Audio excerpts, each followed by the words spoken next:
Okay, keep her coming. You okay?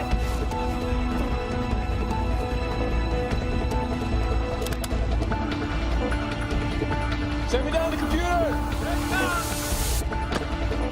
Let's go.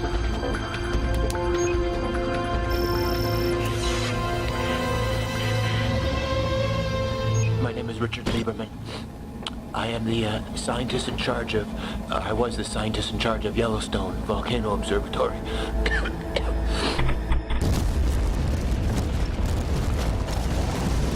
I'm not sure what day it is, and I'm not precisely sure if the eruption is over. I'm trapped here in some kind of military installation in some godforsaken part of Colorado. We've got no food, and we've got no power. And the ashfall has contaminated the water supply. The air is so thick with it that we can barely breathe. These men that I'm with, they think if we stay put that we're going to be rescued. But I honest to God believe if we just watch and wait, we're as good as dead.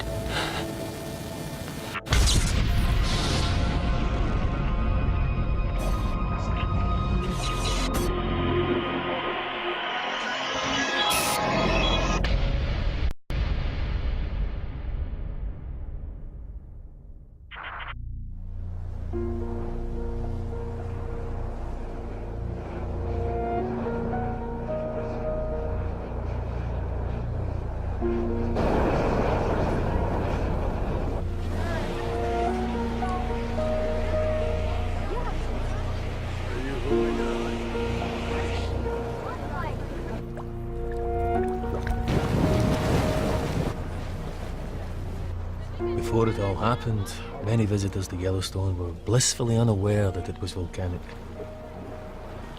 After all, where was the cone-shaped volcano, like Mount St. Helens or Vesuvius?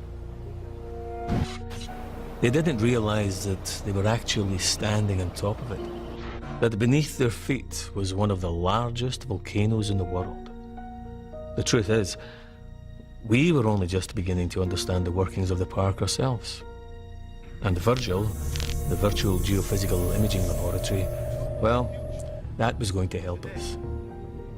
Or at least, that's what our boss, Michael Eldridge, tried to persuade the press.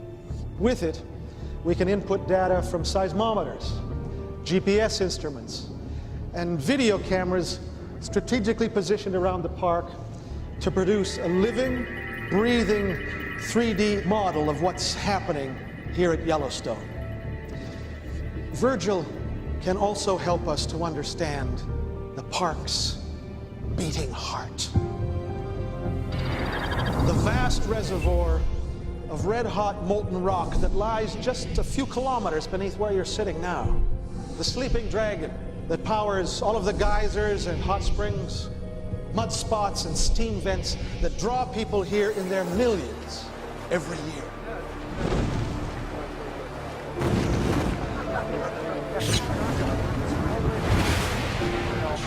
You see those colors around the edges? Yeah. They're creatures. Creatures? Tiny, tiny creatures called thermophiles. You can only see them with a microscope, and they can only live in very, very hot water like this. In fact, some scientists believe that all life on Earth began in places just like this 3.5 billion years ago. Billion? Maggie Chin, KCVZ News, Salt Lake City. Hello. Hello. Your model is very impressive, sir. Thank you, Miss Chin. My question is, will it help? Help what, Miss Chin? Well, in the last decade, we've seen more and more ground uplift at Yellowstone. 12 feet, I believe, is the conservative estimate. Well, that estimate is not conservative. Nonetheless, many of your colleagues in the scientific community believe that it's one of many signs that an eruption is coming. I'm going to let Rick Lieberman, scientist in charge of the Yellowstone Volcano Observatory, deal with that one. Rick? Thank you. This is a sequence of Yellowstone's geological behavior over the past 100 years. Okay, there we go. You see, what we have beneath our feet here at Yellowstone is a type of volcano, a type of hidden volcano, referred to as a restless caldera. Caldera because you'll note it resembles the shape of a cauldron, and restless because it spends much of its life doing what you see it's doing right here. It's huffing and puffing as the magma and the hydrothermal systems beneath the ground rise and fall for reasons that we actually don't fully yet understand. This uplift that you've mentioned, Maggie, is very simply just a part of everyday life here at Yellowstone. So we're definitely not looking at an imminent super eruption. Let me say this. The chances of a so-called super eruption are on the order of something like 1 in 600,000.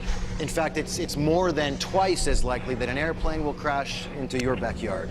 So, Haven't we just seen extra ground uplift at Norris? yes, yeah, we have, as a matter of fact, but that may well be hydrothermal. A buildup of water. I'll tell you what, Miss Chin, you give me $10 right now, and I will offer you odds of 600,000 to 1. So if this thing does go up, you'd make a killing. Okay. That doesn't mean you see accept it. I'm not saying you do. Hey, how are you? Hey. Faithful. Hey, William. Great. Look, as Eldridge said, it is a tool. Oh, come on, it's unreliable. We're not relying on it. Hey, what was that? What was that? That was a press conference. That was a joke. We were unveiling Virgil. What did you want me to say? Hello, everyone. This is Virgil, and it frankly has no more of an idea of what's going on down there than we do, but thank you for coming. Buckle up. Matt, you check out the busted seismometers. I'll get there tomorrow. Good. Here's a point. We could have replaced all of those seismometers for the money spent on Virgil. That's the point. Yeah, listen, Big V will have its uses. I'll see you soon. Good to see you, man. See you, pal.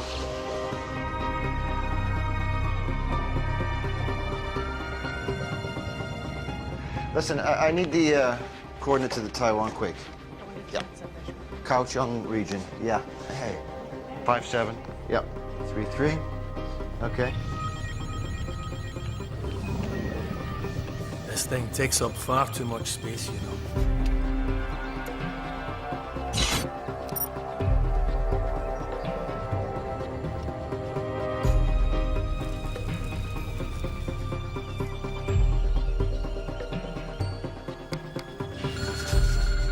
Hey. Thanks, Matt. Guess what this is? You tell me. Pumice. It comes from deep inside a volcano. It's so hot the rocks all melted. But when the volcano blows up, it gets blown high into the sky. And guess what? It floats. Oh, it does. My coffee. How amazing is that? A rock that floats. Yeah, okay, pal. That's enough.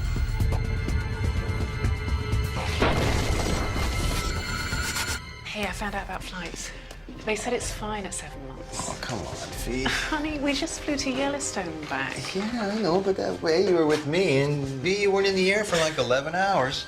And then I don't get to see my mum this side of Christmas, do I?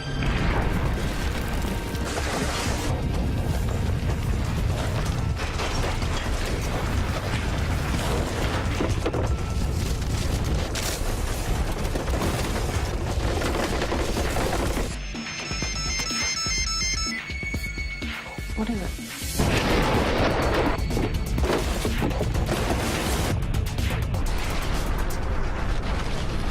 Shit, we got a quake. What? I'll call you. I'll see you guys soon. This is Matt. What's the damage? Well, some broken glass for sure, nothing major. Okay, what do we got? Be in touch. 6.9. 10 kilometers beneath the South Arm Fork. Okay, I'm running a simulation. 6.9 at what? 10 kilometers beneath the South Arm Fork. That's confirmed, 6.9. Standing by for more data.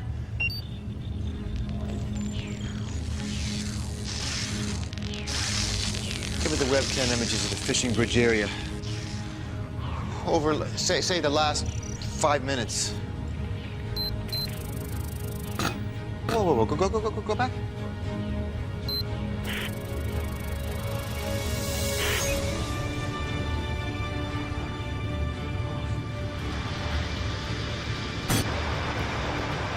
Marshal Manny needs to get to the other end of the lake. Where are you gonna be? I'm gonna be in my office.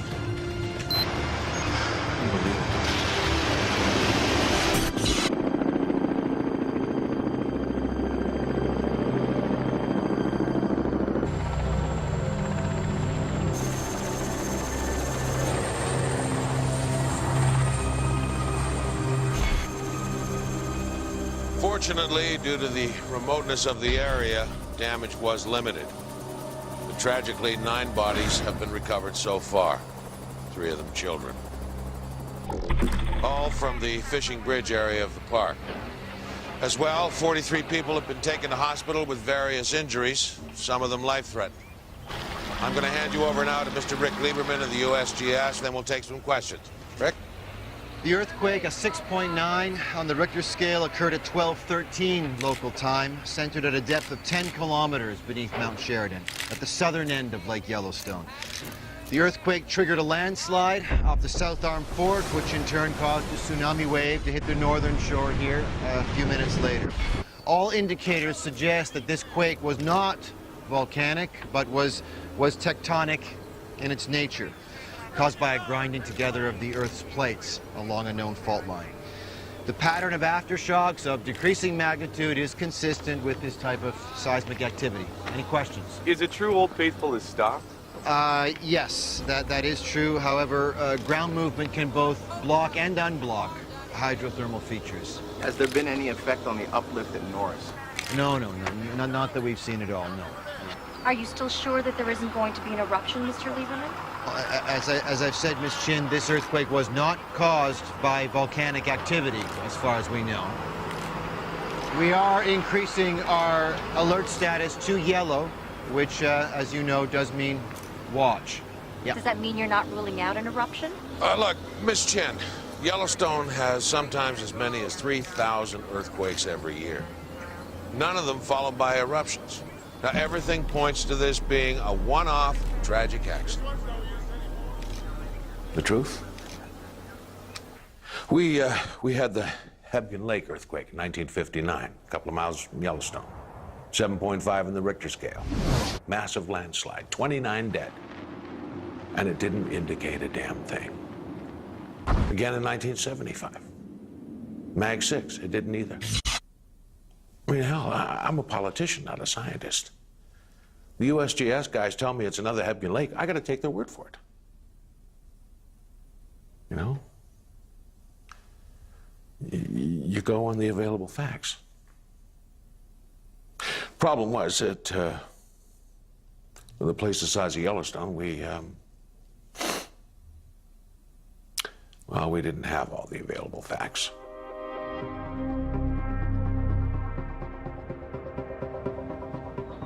North Dakota goes there. Yellowstone is so much. So South Dakota Noted should go. geophysicist Dr. Kenneth Wiley. His new book, Super Bangs, deals directly with phenomena similar to those we've seen in recent days at Yellowstone. The book carries with it some dire warnings about the consequences of ignoring the Richard Lieberman, YVO. signs. Hey, it's me. Possible. You better take a look at KCVZ News. I will do that, thank you. I'll call you back. I think we have Bye. good reason to be concerned. Maggie, I think that we ought to make a clear distinction between a regular volcanic eruption and a supervolcano eruption. Mount St. Helens was the most violent eruption in American history, killed 57 people, and it erupted about 1 cubic kilometer of volcanic ash. and Watching rock. the great man, huh? Now let's say that this cube here represents the amount of volcanic material ejected by Mount St. Helens. Now in volcanic terms, it's a tiddler. Krakatoa, Tiddler. the Indonesian volcano that erupted in 1883, was 17 times larger than Mount St. Helens, killed 36,000 people, and it's represented by this cube here. Finally, we have this. This is 2,500 times the size of Mount St. Helens. This is a supervolcano. This is currently sitting underneath the ground at Yellowstone Park. And when was the last time one of these super eruptions happened?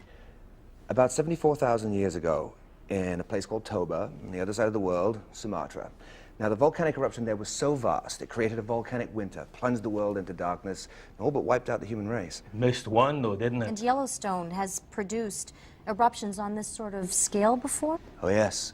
3 times in the last 2 million years. And you think that the activity that we're seeing there right now may indicate that it's about to happen for a 4th time? Oh, God. Yes, I do believe that these events are cyclical. 3 caldera-forming eruptions in the last 2.1 million years means, on average, 1 eruption every 600,000 years.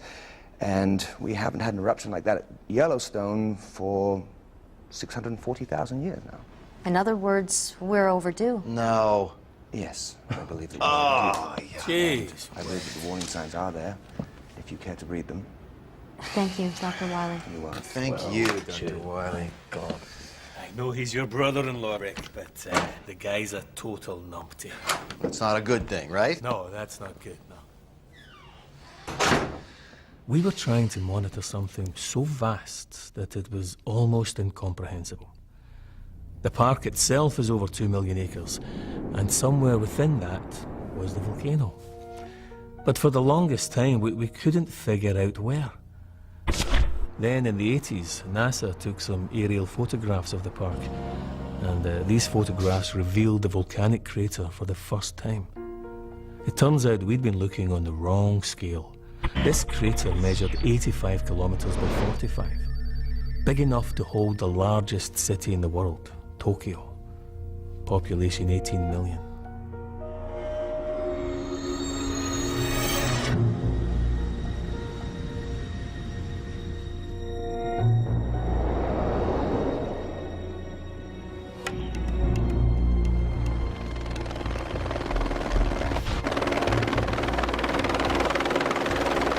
Yes, I did see Mr. Wiley on the television.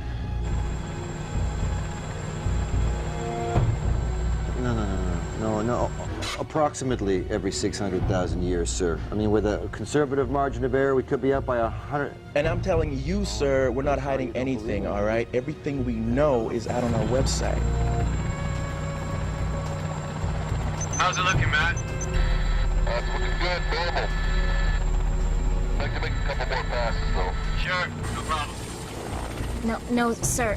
No. Sir, I'm afraid that drilling down to try to siphon off the magma wouldn't work. No. In fact, it could probably cause the whole thing to go off.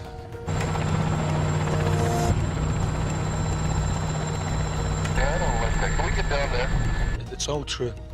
This thing's ready to blow in a matter of, well, days, if not hours, and absolutely everybody's going to die horribly. You're welcome, Your Holiness. Nice. CO2 levels are good up here. It must be ground level CO2 that's killing those trees. Yeah, looks like those trees are dying.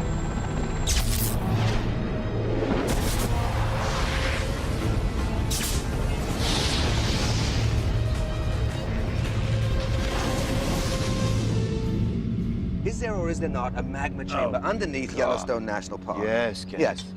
And is this magma chamber of sufficient size that if there was an eruption there, it could potentially be rated as a super eruption? Exactly. Well, I'm not saying that there will. I'm saying that there's a chance. No, what you said on television was overdue. You know that's what you said. Overdue, you said. Caught up in the moment, I expect. Well, you and a few million other people, I guess. Hey, let's not do No, sis, I have a legitimate scientific viewpoint. He thinks he's the... Have you ever actually been to Yellowstone? It's not necessary. No. Your excellent website provides all the data. I just interpret. Oh, you misinterpret. That's what you do. Can we not do this now, please? Look, all I'm saying is you do not go on television and create a mass panic over one potential scenario just in order to sell a book. Oh, come on. You don't go on television and tell everybody that everything's going to be just fine when you know damn well it might not be. Kenneth? No, but just... No! Both of you. I said not now. I'm sick of this. Do you have nothing else? You haven't seen your nephew in over a year. Sorry. Hello, Will. How's school? Seamless. Sorry. When I first met Rick, he was a geology student, part of a team studying Yellowstone Lake. They discovered this enormous 2,000-foot-long bulge beneath the lake. Everyone got very excited about it, and the press got hold of the story and convinced a lot of people that Yellowstone was going to blow. It created this huge panic, and then nothing happened. Made Rick very cautious about what he said in public.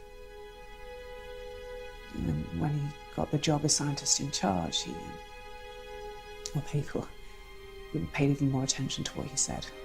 So, it's a boy, right? Little boy dragon. Huh. And with a new feature.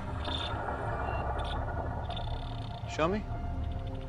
Some sort of anomaly above the magma chamber just below Firehole Creek Basin. Yeah. Could be water or gas. An intrusion of magma through a fault line opened up by the quake, right? Yeah, impossible to tell until we get a clear image. Oh, thanks.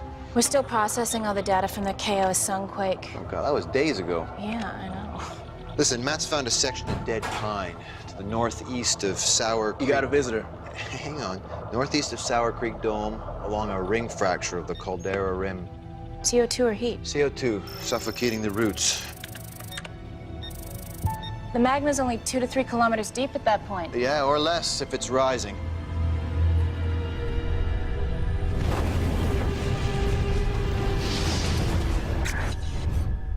All right, so who is it? Wendy something from FEMA. Wendy Rice? The undersecretary in charge of the Federal Emergency Management Agency is here. You told her to wait in my office? You're fired, Dave. You can't fire me. Yeah, you're lucky that's true. I'm sorry. Ms. Rice. You've caught me off guard. It's all right. I'm Richard Lieberman. Yes, Rick, I recognize you from the television. Oh. Just call me Wendy. Thanks. Well, sorry about the mess, Wendy. No problem. It's been a busy couple of days. Please sit down. Yeah, I'm just going to cut to the chase, Rick. I want to know if we should be worried about this.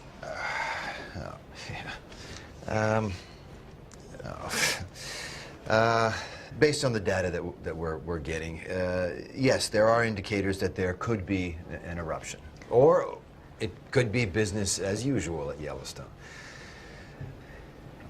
Now, if there is an eruption, then there is a good possibility that it's going to be a moderate one. This isn't enough, Rick. If there's even the slightest chance of this happening, I want to know what that means. I want to know what we can do about it. How much do you know about super eruptions? But super in front of eruption, I don't imagine it means better. Can I show you something? Please. Okay. See, the magma chamber that sits underneath Yellowstone? Well, here. We think it's roughly the same dimensions as the caldera rim itself. We think it's around 40 kilometers wide by 80 kilometers long and around 8 kilometers deep. You think? Yeah, it's a very difficult thing to get a clear picture of. In fact, the only way to even attempt to see a magma chamber is, ironically enough, by relying on earthquakes. Have a seat, please. Thank you. It's called seismic tomography. What we do is we plant an array of seismographs throughout the park, and then when an earthquake occurs, the seismic shock waves from these events travel through the earth. Now, these waves move slightly slower through the molten rock than through the solid rock. So we can use these slight differences in arrival time here at the seismometers to begin to calculate and plot the rough dimensions of the chamber. It's kind of like sonar. And that tells you how much magma is down there. Well, what we're trying to determine essentially is the nature of this magma. Is it eruptible magma? Is it too viscous? Is it too sticky to go anywhere? Or is it molten enough? Is it liquid enough that it can escape? You know, we also want to know how it's situated in the chamber. Is it kind of spread out in individual pods or pockets throughout the chamber? Or, and this is what we don't want, is it accumulated in one place, sufficient enough that it could trigger a super eruption? Okay, let's talk worst case scenario. Okay, well, we have run some projections based on the first super eruption at Yellowstone 2.1 million years ago, essentially because this is the one we have the most data available on. Now, if the next one were to behave in a similar way, then we would be looking at between 2,000 and 3,000 cubic kilometers of rock, gas, and ash erupting across the United States in a pattern that looks like this. Zone 1 represents a 100-kilometer radius around Yellowstone. Basically everything in this area would be completely wiped out by pyroclastic flows. That's the rock and ash that spills from the side of an eruptive column. That is a pyroclastic flow. These surges can travel up to 700 kilometers an hour. So, yeah, these journalists were very, very lucky.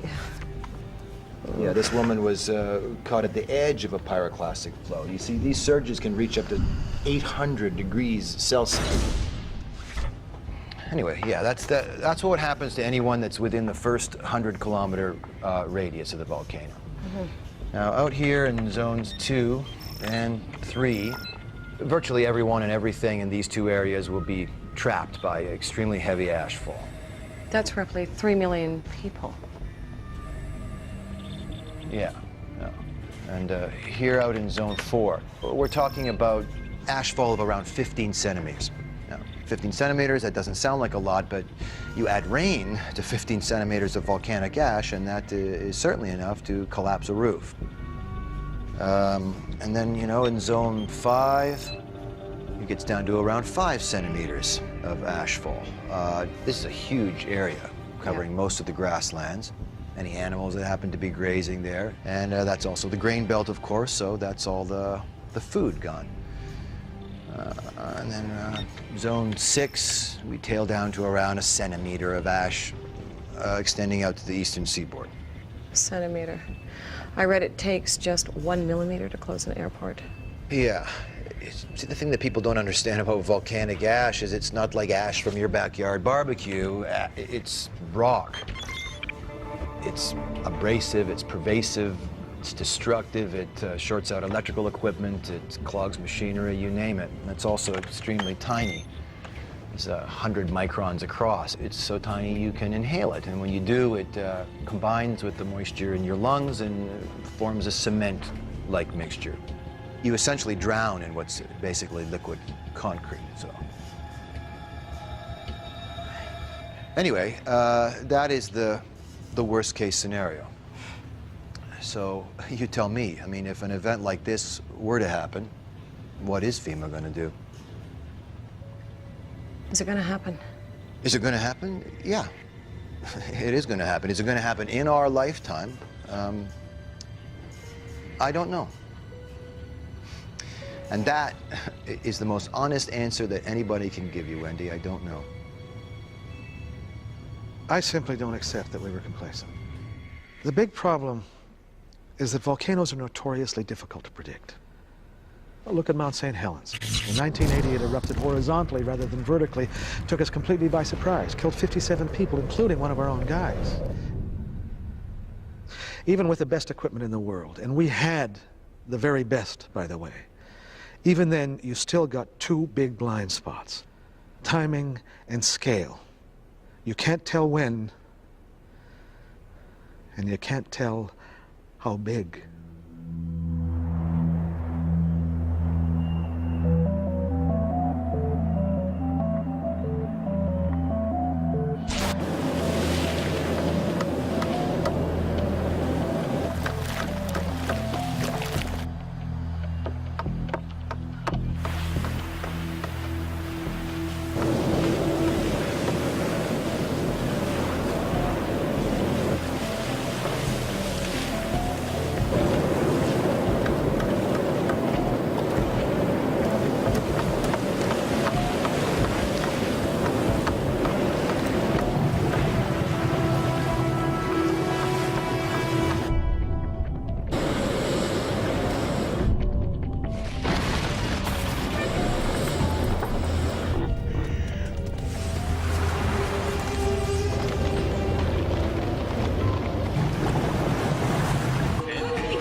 weather stations. Re-establish an exact location.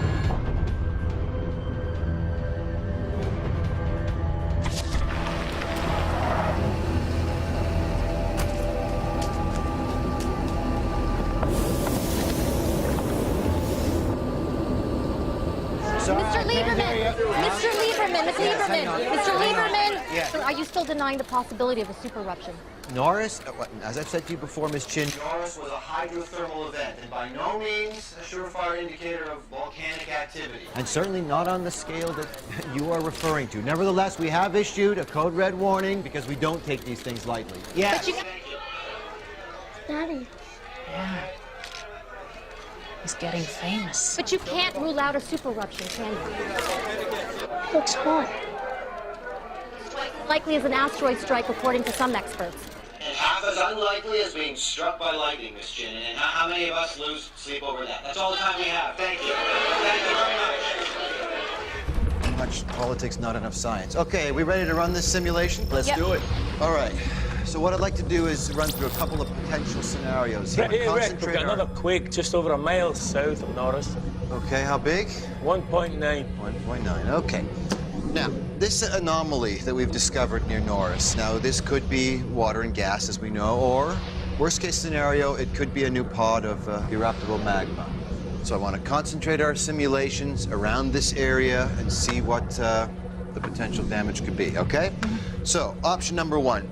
Let's say that we've got 1 cubic kilometer of eruptible magma. Okay, and drop it. Run it.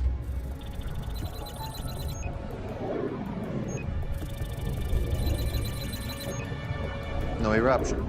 Based on option 1, seems not. All right, then let's keep all the other parameters the same, but increase it by 5, so we'll make it 5 cubic kilometers.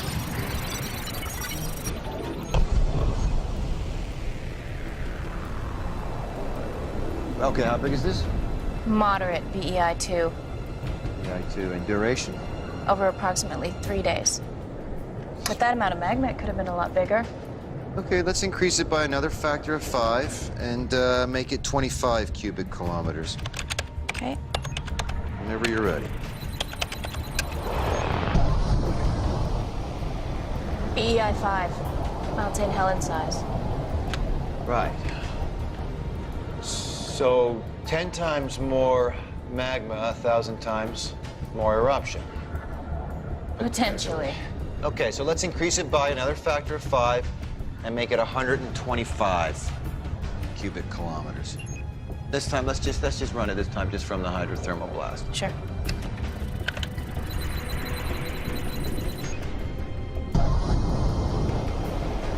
VEI5 again. Okay. VEI5 again.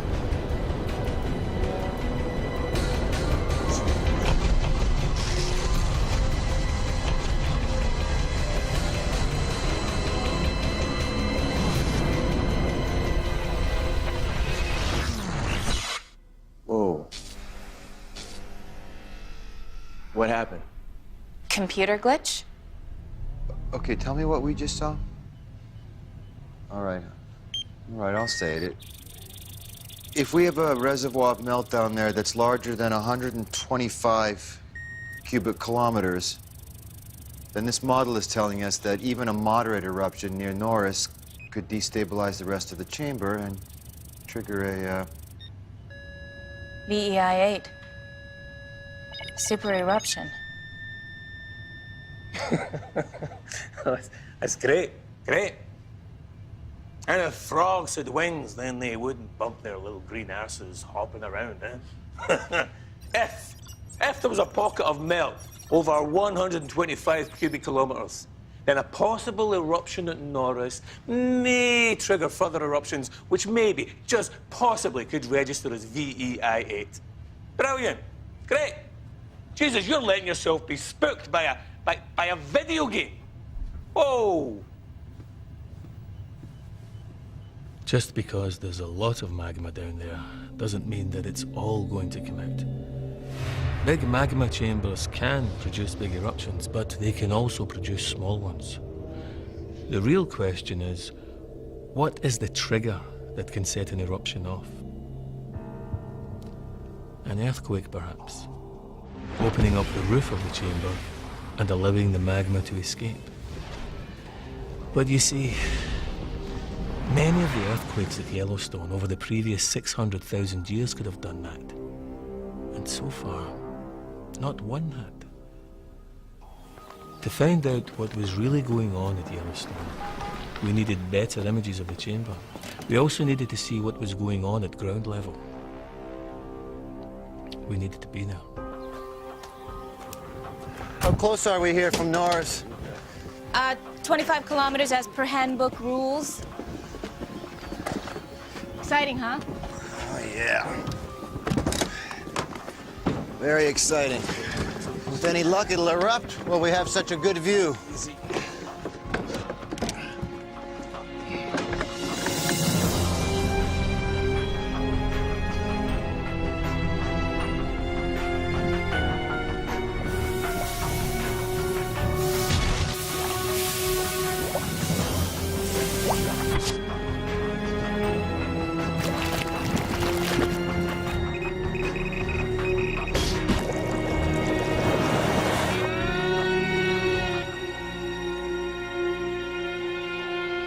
Rick?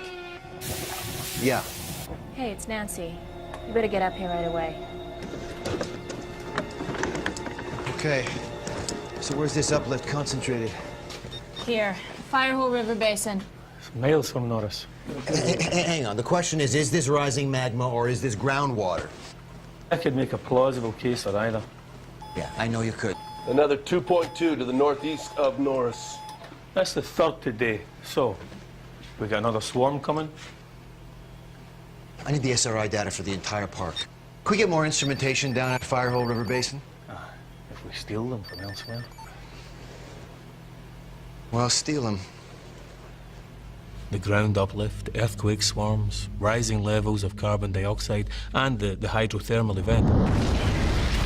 All of these things can be indicators of volcanic activity. Equally, they can mean nothing. We closed the park to be safe, but that didn't stop the hordes of people coming to check it out for themselves. Hey, Rick! Rick! Hang on. Hey, Miss Chin. can we come in? Look, I've got to cover this one way or another. It's my job. Okay. Do you want to cover this? All right, then you need to understand what it is that you're covering. Yeah, it's me. Get me Matt. Okay, come on in, Maggie. Let's go, I'm guys. sorry, guys.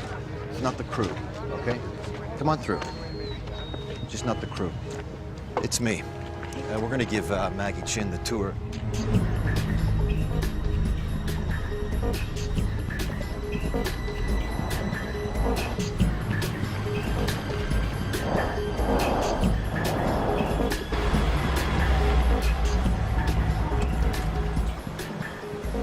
Take a look up there.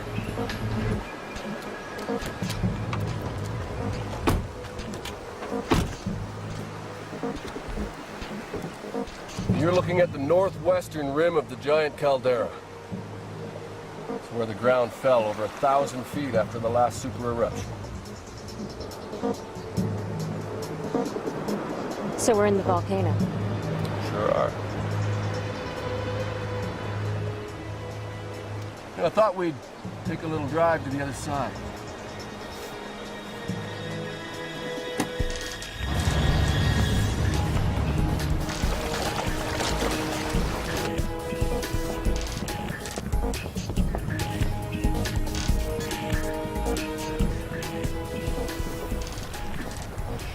So what can you see?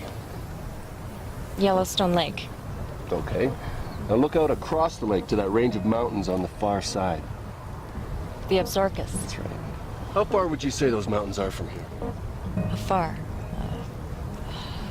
10 miles? Roughly 15. Now those mountains are where you'll find the eastern edge of the giant caldera. The western edge is about another 15 miles behind us. From north to south, it's even further. It's over 50 miles. So that's about 45 minutes of driving, and we're still only in the center of the volcano crater. What's your point, Matt? My point is, if this thing erupts, you'll die. If you think you're going to win some award or get promoted because you knew about this first, you won't. There won't be anyone around to give you your pat on the back.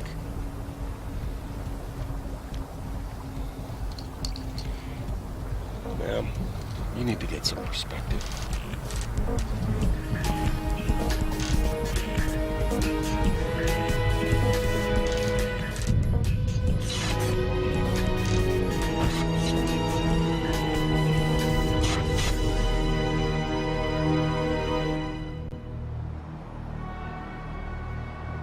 It erupted with devastating force, causing destruction on a previously unknown scale, not just in the immediate vicinity. Just a few inches can increase the weight beyond breaking point, and that doubles it.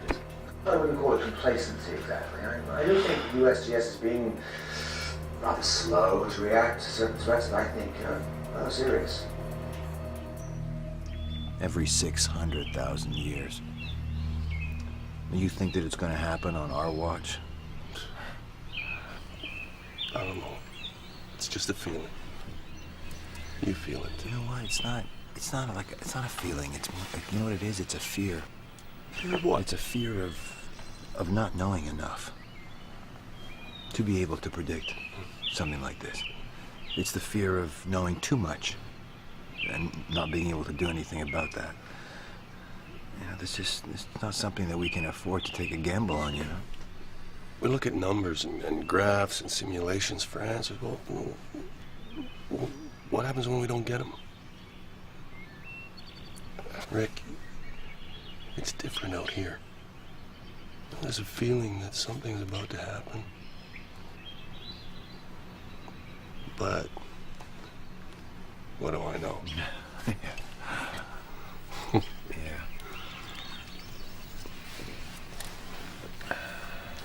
So Fiona said she wants to go to England, and my wife again? You won't let her? She's 7 months pregnant. You know, that's a long flight. Yeah.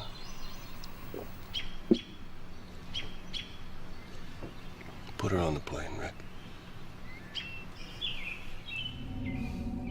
To a geologist like me, there is only one surefire sign of an impending eruption, and that's harmonic tremor. That's a seismographic reading which indicates that magma is on the move. Even then, though, even when you see one of those, you can't tell how big an eruption you're looking at, but you know that it's coming.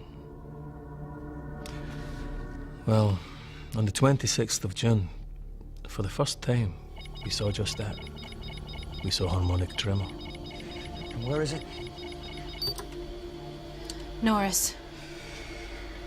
Rick, you want to suggest a change of alert? Yeah, you know, another red, it's going to create more panic. This is as sure as we get. I know. This is imminent now. I know. You want me to plug the data into Virgil? And find out what? Hang on. No, really, please, and find please. out what? Let's do that and just see if it... Jesus Christ. Look, there's going to be an eruption, okay? We know that. I don't need you to tell me what harmonic tremor means. So now you need to advise an upgrade to the alert status, and you need to let people know. Okay, so if I upgrade to a red, everyone's going to think that we've got a super eruption on our hands, and I am not going to be held responsible for some kind of mass panic. But wait a minute, it is our responsibility. No, shut up, Dave. It's our job, it's our duty to let people know, to tell them what we know, so get your ass off the fence. Well, and you tell me, going on TV and telling Joe Sixpack that the end of the world is nigh, you tell me how that's going to help this situation. What do you think our purpose is here? Hey, listen, I will brief FEMA and I will brief the state, but just before they evacuate the whole of America, they're going to want to know how big the thing's going to be. Well, at least the ship's got a bloody captain there.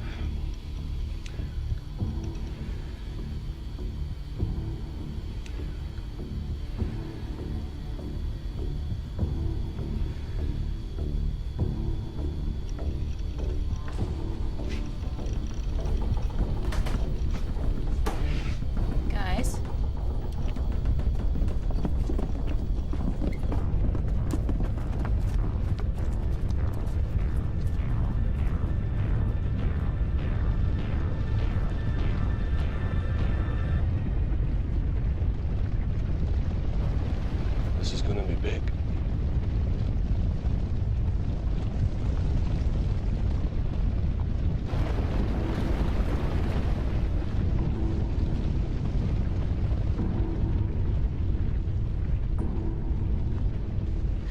is going on? Nothing is going on. What do you Come want me to say? on. What, no mention of it for weeks, and all of a sudden we're going to England. It's not like that. I'm not supposed to be suspicious. Look, you said that you wanted to go and see your mom, Jesus, right? Rick, just be honest with me. I'm being honest Are with you? you, yes. This is going to be a big eruption. You've got to come with us. Well, it's going to be exactly what I said that it's going to be. You know, this little girl may never meet her father because of the decision you're making right now.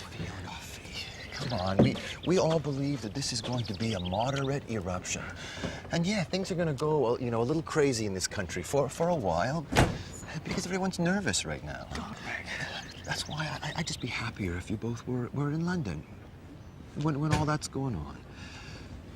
And then when things calm down, and then I'll come and I'll see you. Can I go on the plane now? Yes, you're going to go on the plane now. You take care of your mom, okay? Okay. You call me when you get there. I will. Be good on the plane. See ya.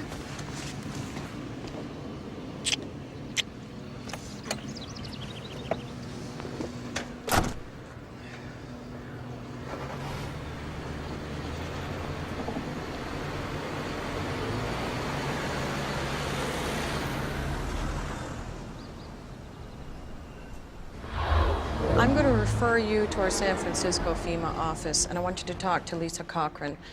She'll be the one to direct any activity at that point. Okay.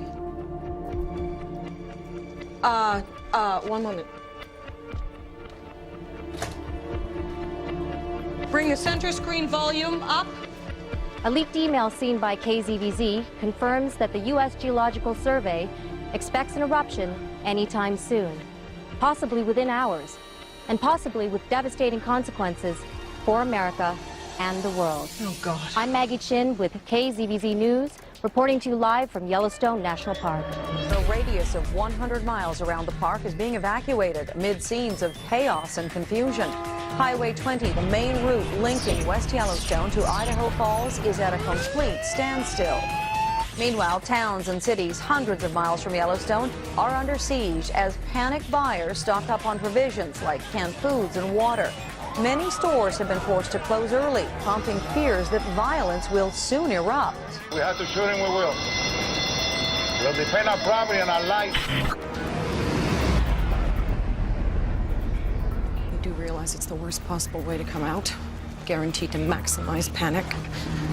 The story's been picked up by all major networks, not just in this country. All I know, Wendy, is it didn't come from my end. Nor from Governor Marshall's office, nor from anyone here in Washington.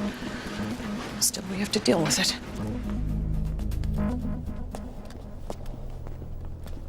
Sir, this is Rick Lieberman. Hey. Rick, Joe Foster, Secretary for Homeland Security. Michael, you know, of course. Hey. Governor Marshall should be joining us at any moment. Didn't expect to see you here. Hello, everybody. Really glad you could join us. Half my state's about to be vaporized. I thought I should attend. Rick, please have a seat. I'll get straight to the point. This leak hasn't just caused chaos here, but around the world. Well, it certainly didn't come from USGS. Nor FEMA. Here, all right, people, the buck is well past. Wherever it came from, the media have got hold of it, and now we have got to address it.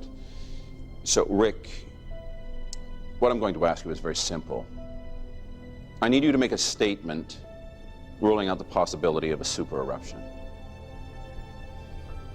Well, ruling it out. Nothing bigger than Mount St. Helens. People would accept that, and it's what the evidence suggests. I can't.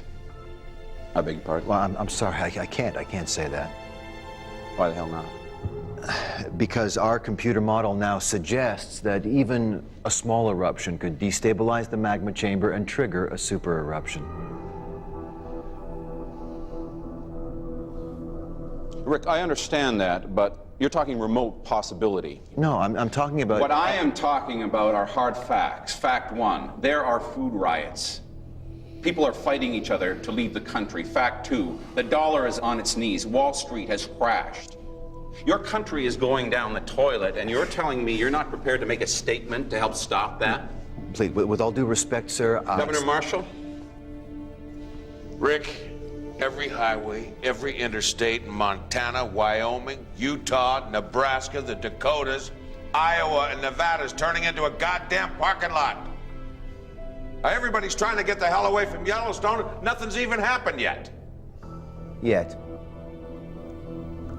Now, the point is, Rick, even if the worst does happen, with clogging up the roads, screwing up the airlines, that's not going to do any of us Wendy, any good. I appreciate that, Wendy, I do. But until I have something definitive, please don't make me make statements that are Rick, contrary to... You know as well as I do that harmonic tremor can stop as well as start. Mike. It's your responsibility. My responsibility is to tell the public and the landholders what is happening at Yellowstone. You know that. You used to know that. Actually, Rick, as a federal employee, your responsibility is what's best for the country. Now, you have evidence of an eruption, but, and I've heard you say this yourself again and again, chances of a super eruption are virtually zero. No, you are right, but... Then I really don't see what the problem is here.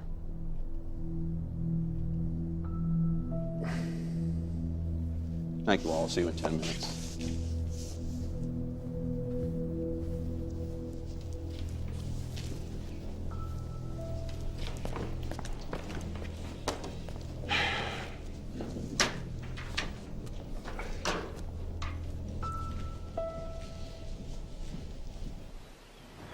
Well, tremor's strong and constant.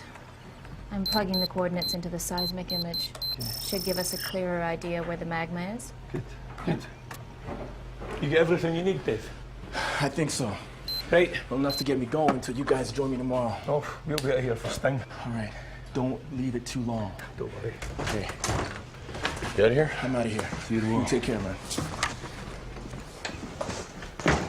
Ladies and gentlemen, as you know, Rick's on TV. America and the world has been watching with growing anxiety the developing situation at Yellowstone National Park.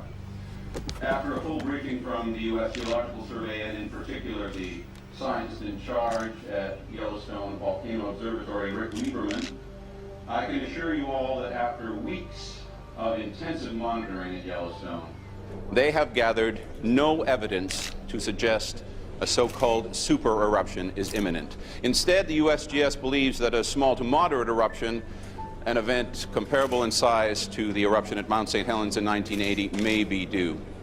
At this moment, we are taking the appropriate precautions in line with this scale of eruption. The evacuation of the Yellowstone vicinity is currently underway. For those in states bordering Wyoming, we ask you to follow standard state advice, remain indoors, seal all doors and windows, and stock up on sufficient food and water for 3 days. I ask my fellow Americans to stay calm and to use your usual good sense at this time. Thank you. Mr. Lieberman, up until now, you've been extremely measured in your statements about Yellowstone. Do you agree with Secretary Foster in what he just said now?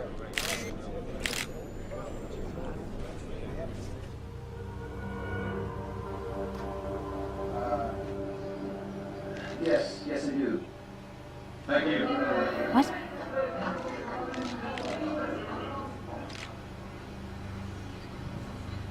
Nailed the poor bastard to the wall. Passengers on flight HA356 to San Francisco. Hi. Tour through the plane left-hand side.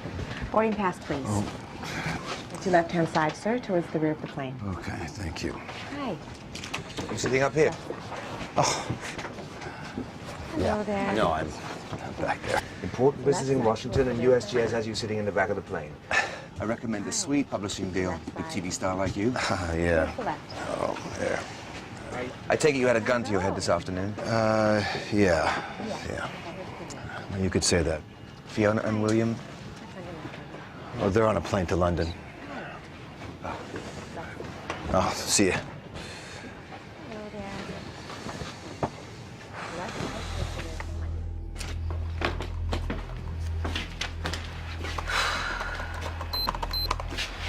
Okay, guys. The last number's in. Fingers crossed.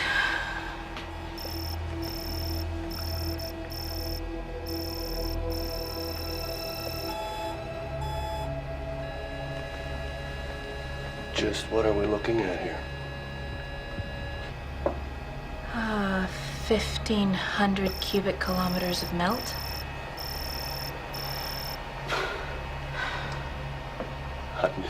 1,500? That's just the top of the chamber. Is it eruptible magma? Is it too viscous? Is it too sticky to go anywhere? And this is what we don't want. Is it accumulated in one place?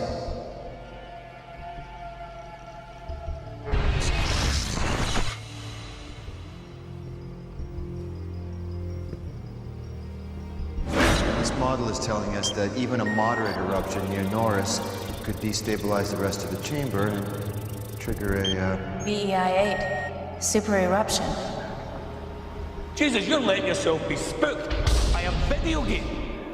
There's gonna be an eruption, okay? We know that. I don't need you to tell me what harmonic tremor means.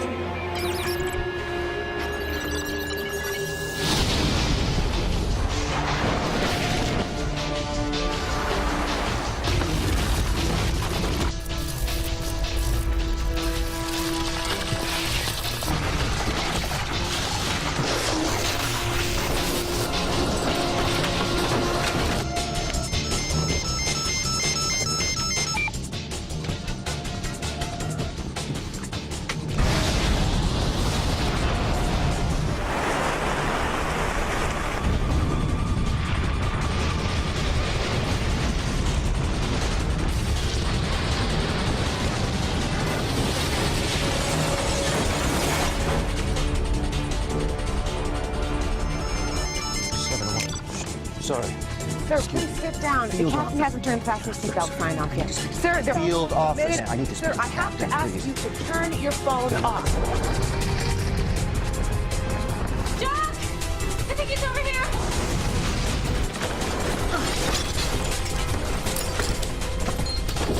Ah, don't touch my arm!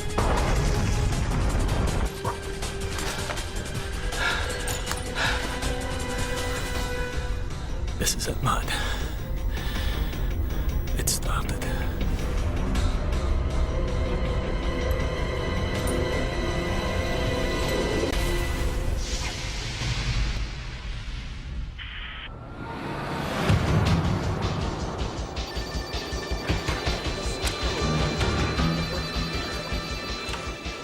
Hey, Bob. Nice dress. I'm sorry to haul you away. Not a problem. Who have I got from USGS? No one. What? You can't get through to the field office at the moment. Hey, Dave. Michael Eldridge is on his way over. Is this vac imagery all we have on this? Yeah, and it's only a projection. What? Okay, Air Force, I need a plane up there as close as they can get taking a look at this thing. Let's brief the White House on little we know so far. Dave, get VAC on the line. I want to talk to Governor Marshall in Wyoming, Joe Foster at Homeland, and keep trying the Yellowstone field office. And Bob, please get me something else to wear. Sure. Mary?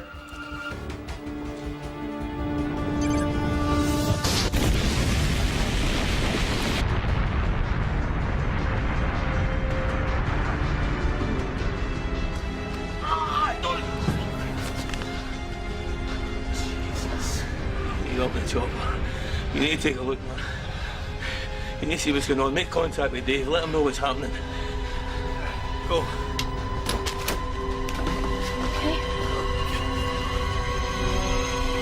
There are two kinds of volcanic eruptions, red and gray.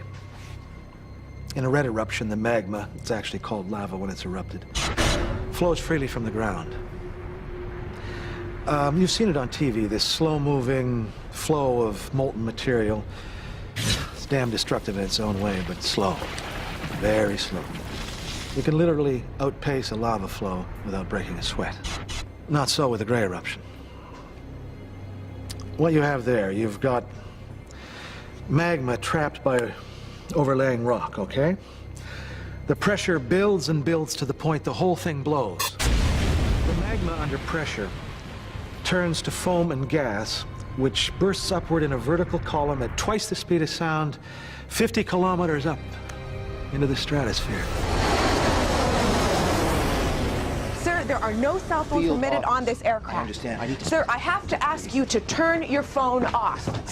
My name is Richard Lieberman. I'm the scientist in charge of Yellowstone Volcano Observatory. I'm receiving news of an emergency here that could affect the flight path and safety of this aircraft. Oh my God, has something happened? I need to speak to the captain, please. Okay.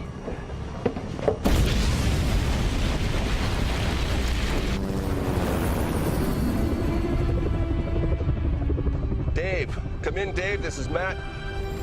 Damn it. Dave, this is Matt. Hey, Matt, it's me. I'm heading out to Bozeman. Where are you? Just to the northeast of Norris. What are you seeing? Oh, it's a single vent. Moderate size at the moment. How far from Bozeman are you? About an hour. Okay, listen. Rick is on his way back from Washington. We got shaken up pretty good back at the field office. It's completely down. What can you do for us? I'll be up and running in 30 minutes. It's been estimated that within the first hour, 100 million tons of pumice, rock and ash were ejected, powered out by something with the explosive force of 1,000 Hiroshima bombs. Then the wind carried the top of the column eastwards. Within an hour or so, pumice and ash began to fall in towns hundreds of miles away from Yellowstone. Cody, Billings, Idaho Falls, Bozeman, where Dave was. Can you give me a hand? I just got a few things in the back of the truck to unload. Thanks a lot. Rick! Rick, it's Dave.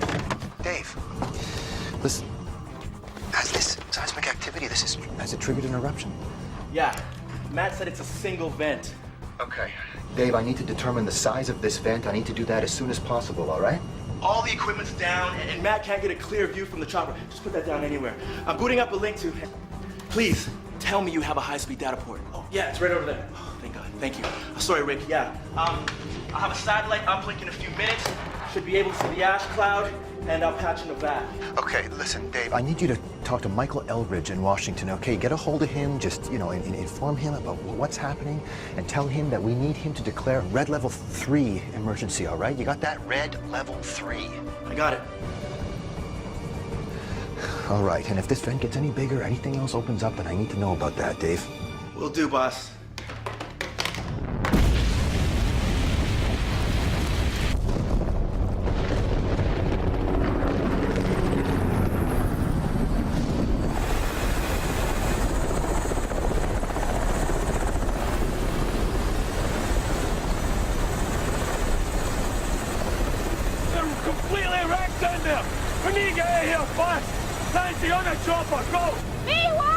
Because I see so! Go! No, you're hurt, Doc! We'll take the truck! You go! You go! You need a doctor! Right, Sigma!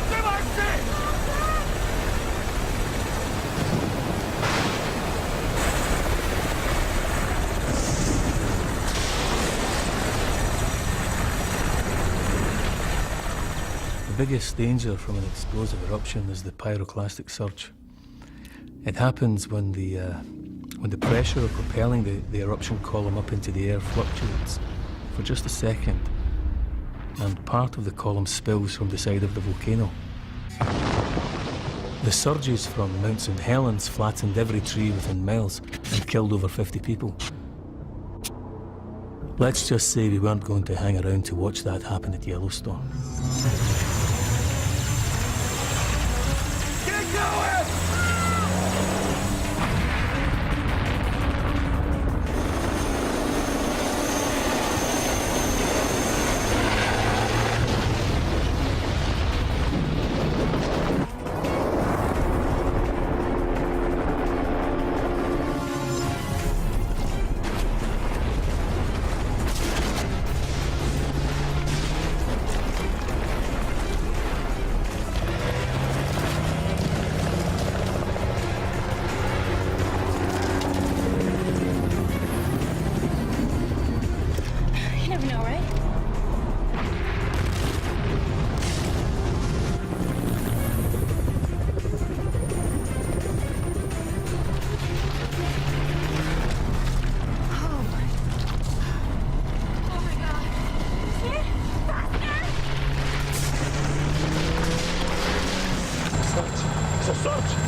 Field office too close.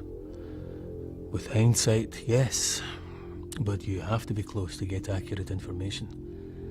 And no one could have anticipated the size of that surge, its direction, or its speed. Pyroclastic surges can travel at up to 800 kilometers per hour, with temperatures of up to 500 degrees. They incinerate everything in their path, absolutely everything. It's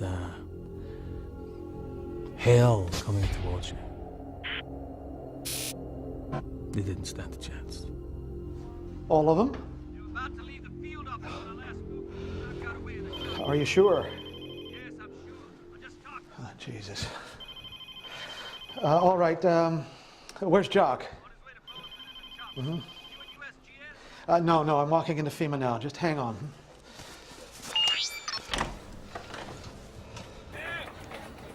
Listen, I'm going to pass you over to Wendy. I've got Dave Price on the line. He's in a backup field office in Bozeman. Okay, let's patch him through. Everyone, this is Michael Eldridge from USGS. Dave, this is Wendy Rice at FEMA. Do you have any update on the size of the eruption? Yeah. Jock Galvin left the scene by chopper a little while back and said it was a single vent. But the GPS and SRI data show signs of swelling all over the park and increasing earthquake swarms. My guess is it's only a matter of time before we see new vents opening up. Thank you, Dave. Stay on the line and keep us up to date. Will do. Denver, bring all USAR teams to standby. Inform Governor Marshall this could be bigger than anticipated. Are we recommending evac? It's his call, but we're advising against. It's safer inside than on the highway. Well, as I was saying, our flight plan has us about 348 nautical miles south of Yellowstone at our closest point. So if ash from your volcano does head our way, the Volcanic Ash Advisory Center will divert us long before we get anywhere near it. Okay. Well, how often does VAC check the satellite? About every half hour. We can put in a call now for an update. Would make you feel better. Yeah, I'd appreciate that. If you'd keep me informed. Sure. Thank you.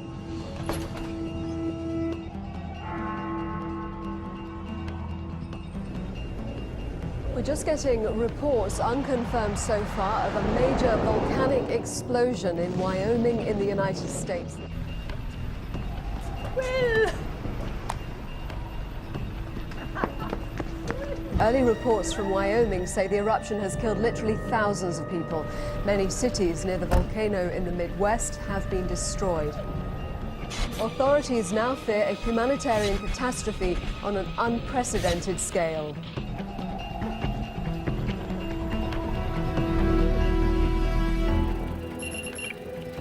Whoa.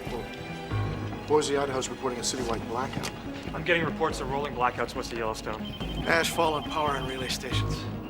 Okay, tell our FEMA offices in Montana, Nebraska, Utah, and the Dakotas to shut down their power grids and switch to backup generators as of now, and make sure those generators are protected against the ash. I'd also advise them to shut down all air conditioning units. The ash will get everywhere. Okay. All federal buildings need to seal up and start recycling their clear air.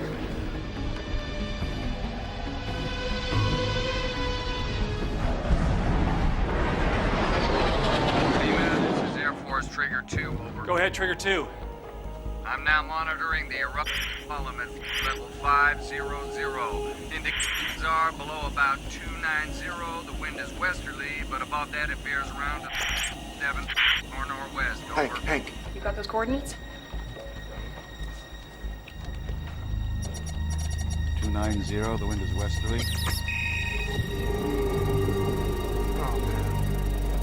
Directly across major commercial air routes. Hank, I want all airspace across the central USA cleared and put east and west coast on standby. Michael, where is your guy? I need him here. Rick Lieberman? Yes. He's in there somewhere. He was flying back tonight. Okay. Anyone need some blankets? Here you go.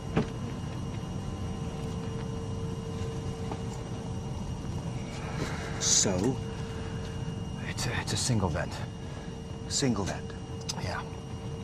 So Mount St. Helens, then? Yeah. Like you said? Yeah.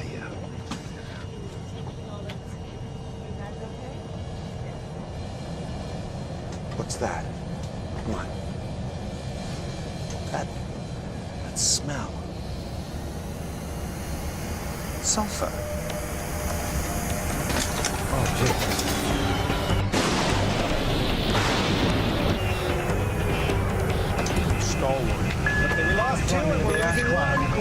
engines. Throttle back, folks. I have control. Beginning 180.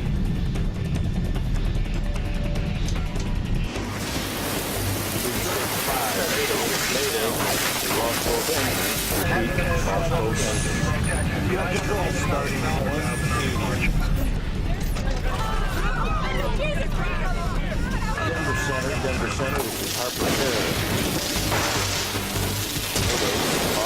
Take your seat now. Lost both engines. Mayday.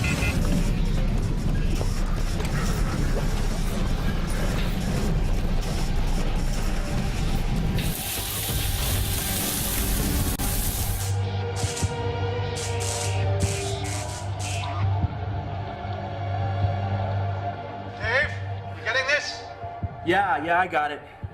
Does the guy have a zoom? Can you get him to zoom in? Trigger 2, can you zoom in?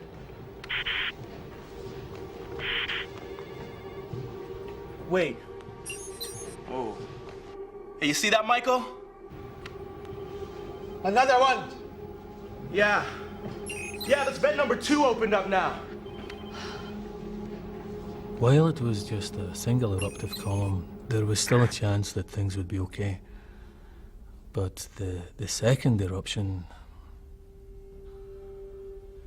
clearly there was so much magma and pressure in the chamber that it couldn't vent through a single column. Instead, the whole caldera began to unzip in a series of smaller eruptions. Once that started, we had no idea how long it would go on for. Days, weeks, months. We just didn't know.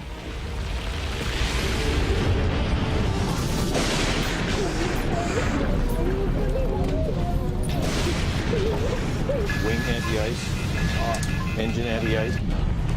PU.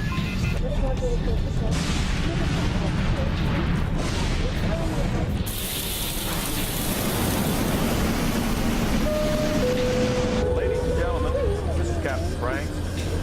We'll very shortly be making a precautionary landing in Cheyenne. The ash cloud has blasted the cockpit window. We're landing blind. On the back of the seat in front of you, clasp your hands under your knees.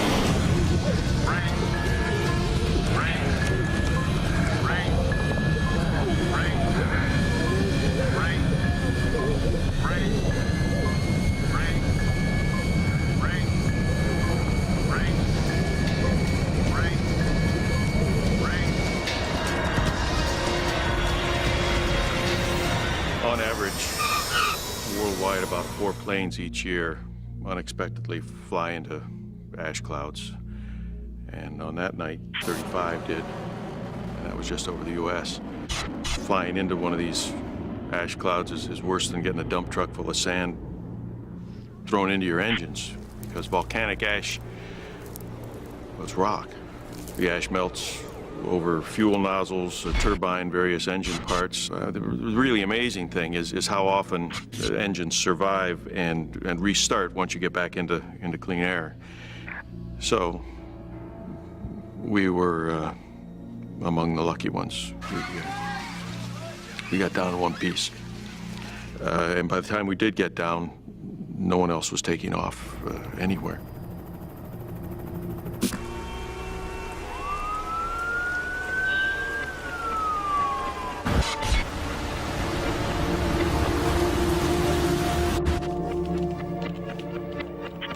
We're getting reports of large numbers fleeing into Canada along Interstate 15 and 29. Lincoln, Nebraska is on standby to evacuate. Stand them down. I need to clear those roads and get me a transportation update on the Coast Guard. The Air Force is evacuating its planes out of bases at Minot, Grand Forks, Ellsworth, Nellis, Kirtland, Offutt, Peterson, Edwards. Is there anywhere they're not evacuating? The East Coast, basically. Thank you. Wyoming's declared a state of emergency. They've asked for a federal disaster to be called. Did you get that, Denver? Guys. Hey, guys. Looks like we got another vent opened up. Oh, God, 3 vents open. Michael, how bad is this going to get?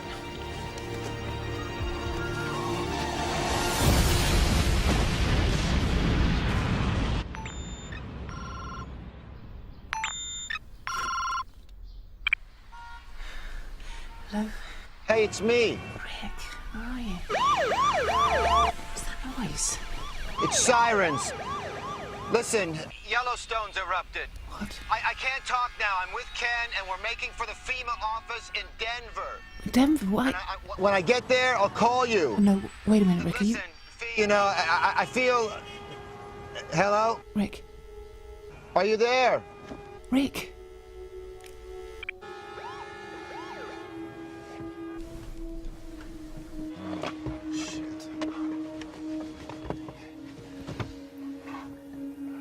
Initial reports suggest that a team of scientists from the US Geological Survey, who are monitoring the site from a field office within the park itself, have been killed.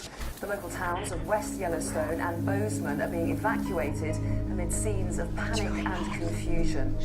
Well, meanwhile, the growing ash cloud is spreading south and east from Yellowstone, raining down its potentially lethal contents across a vast area. The ash is bringing the roads and freeways to a total... Find military installations. What are you doing? Hang on. Okay. Okay. There is a military installation about 4 clicks this way. They might have a comm links to FEMA. We're not gonna walk. We can't stay here, Ken. Up the trunk. No, Rick, for God's sake, Rick, it's volcanic ash. We can't go out in it. When Vesuvius erupted, the people of Pompeii stayed in their houses. How do we know that, Ken? It was reserved in volcanic ash.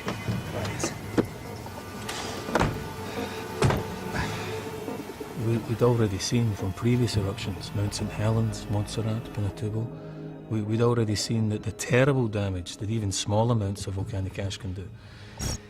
If it gets in your eyes, it can blind you.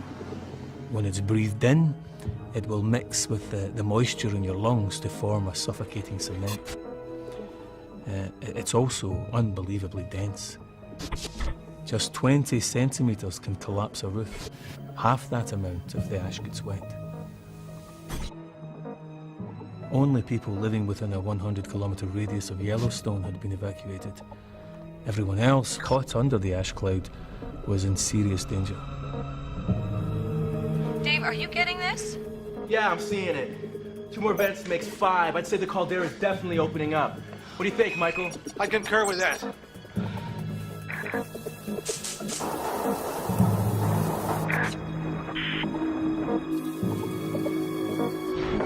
Dave, are we losing you? I believe that's here, on the roof. Hold on.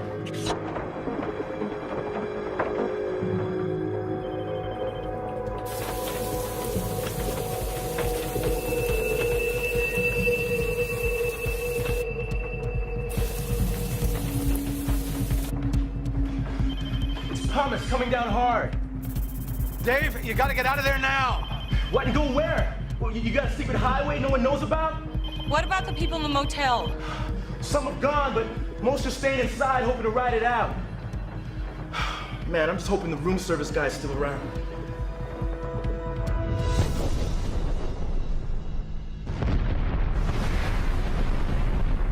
Mum, I'm off to the shops. I won't be long. But it's not even 8 o'clock yet. Yeah, I want to be first in the queue. What makes you so sure there's going to be a queue? This is London, Mum. There's news of a coming crisis. Of course there's going to be a bloody queue. Hello? No. Thanks for letting me know. Yeah, okay. Bye. That's Rick's boss. We're still trying to locate him. Don't worry, darling. I'm sure it'll be all right. Mum, he's under the largest ash cloud ever witnessed.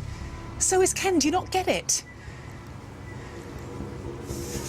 I'm sorry. I'm sure you're right. I won't be long, okay? Keep an eye on Will.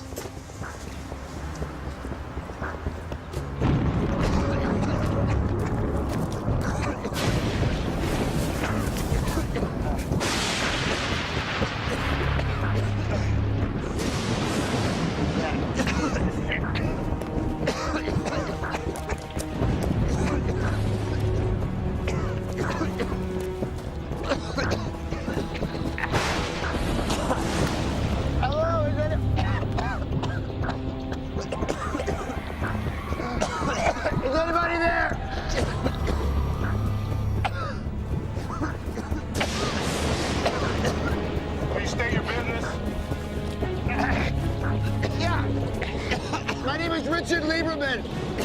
Is your communication equipment working? Yes, sir, it is.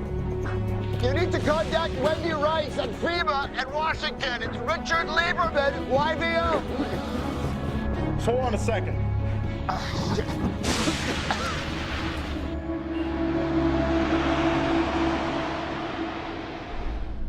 be a living hell beneath the asteroid. It'll be swelteringly hot. It will be sticky, and it will be extremely dangerous. And what can people try to do to help themselves? Well, if they're caught out in it, they're going to have to try to seek shelter. Or if they're living in buildings which aren't well constructed, then the roofs are going to collapse. So they need to find somewhere safe.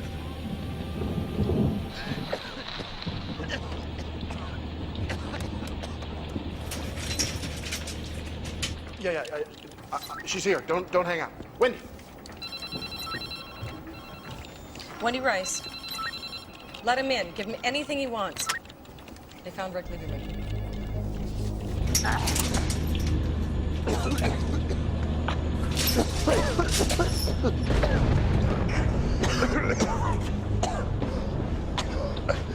I'm Sergeant Jeffrey Johnston. Hope you guys understand the precautions. Thanks, guys. Thank you for letting us in. There's water downstairs. Thank you. After you guys.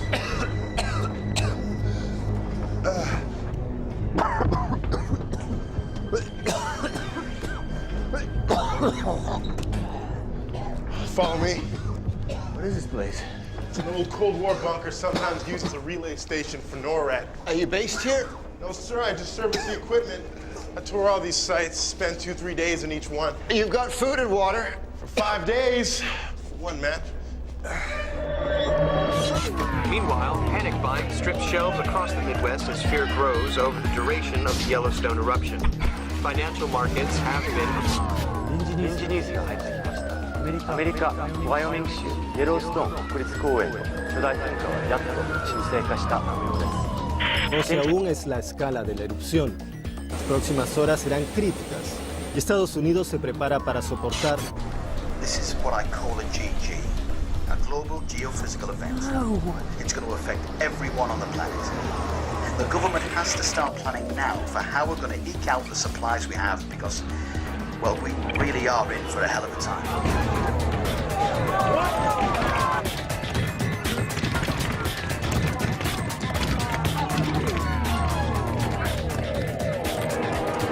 The scale of the eruption is still the subject of conflicting and confusing reports. While officials claim it is the small to moderate event predicted, the ash cloud has spread well beyond the area that's been evacuated, prompting fears that the eruption is much bigger than anticipated.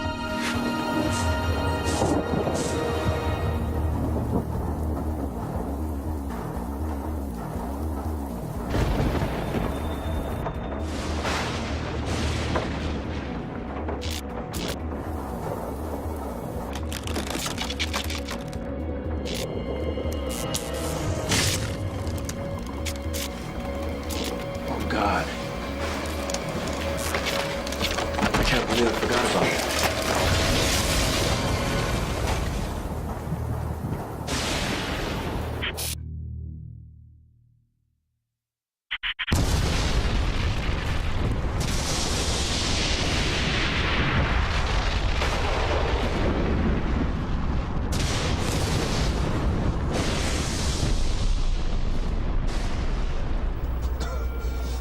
Try that again. Okay, go back to what you had before. There we are. Are you getting this, Rick? Yeah, almost. What do you make of it? Show me the satellite image. Mapping, bring up satellite.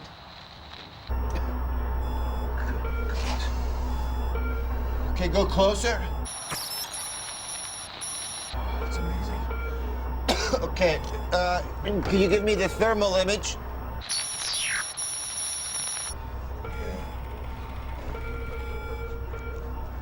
Hey, Wiley, what's he doing? Gauging how big the eruption is. Trying to figure out how long it'll last. Well? Looks to me as if the various vents are beginning to define the rim of the new caldera.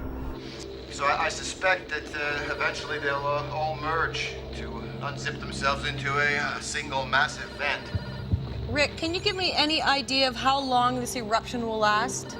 Well, this looks about half as big again as the previous caldera, so I think you're looking at something 60 kilometers by 90 kilometers. I mean, we are looking at an event on the scale Of the Huckleberry Ridge eruption. It was the first at Yellowstone. And the biggest. And?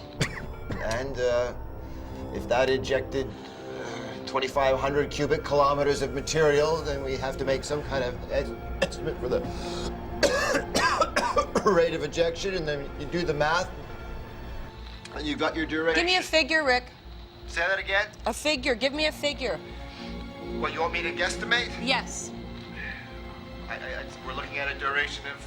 Between 5 and 9 days. But it doesn't matter how long it lasts, Wendy. Make no mistake, we are looking at a VEI here. So there's no question anymore. What happened? Lost the link. Let's get that signal back. VEI 8, Michael. Super eruption. Yeah, the worst case scenario. No, it isn't. Jock Galvin, he was at the field office when the The eruption worst started. case scenario isn't a super eruption.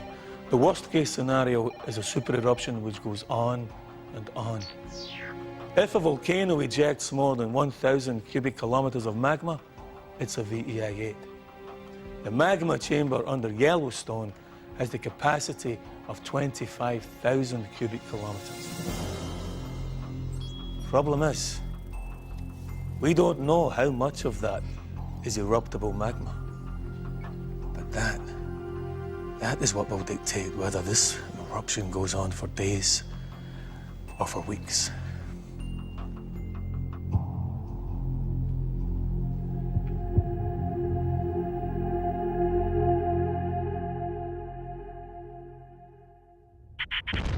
By day 3, the volcano showed no signs of slowing.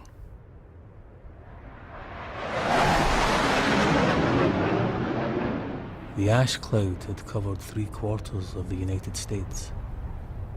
Cities like Chicago, St. Louis, Detroit, Minneapolis, they were at a total standstill.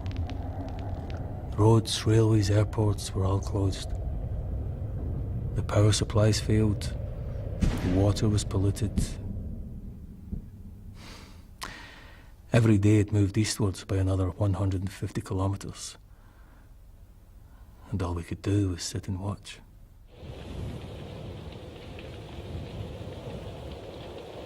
So you guys are brothers-in-law? He married my sister. I didn't approve. She needed some sanity in her life. Oh, well, she got that, didn't she? Married to a man now who works on top of an enormous volcano.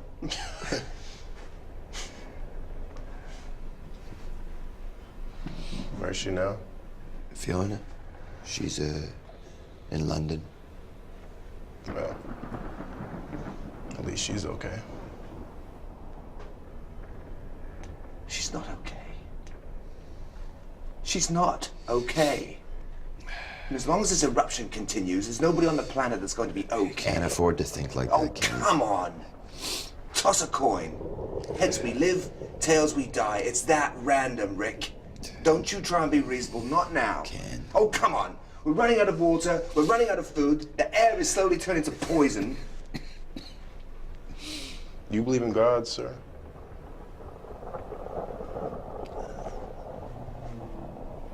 God? Yeah.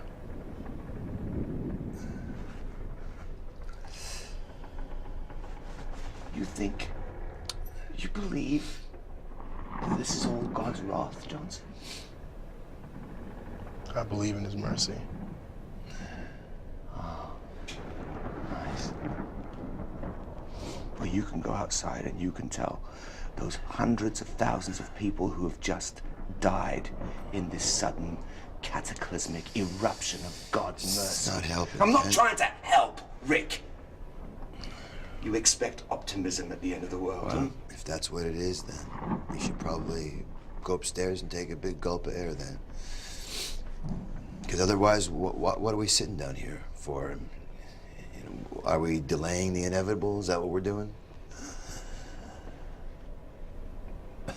In my book, that's exactly what we're doing. Well, in my book, I'd like to think that I get to see Fiona and Will again. You know, and in Johnston's that he gets to see his family. I think as long as we remain focused on that, we're going to be a lot better off. Yeah, well, my book's more pessimistic, isn't it?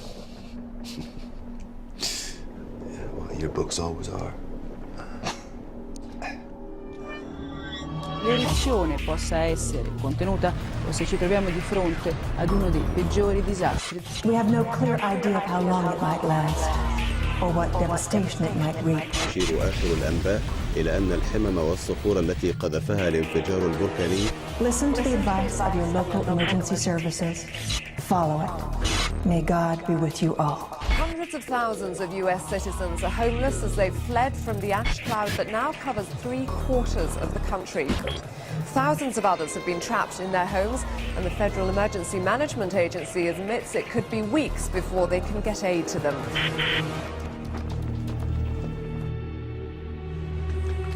Good morning, sir. Good morning. Morning, all.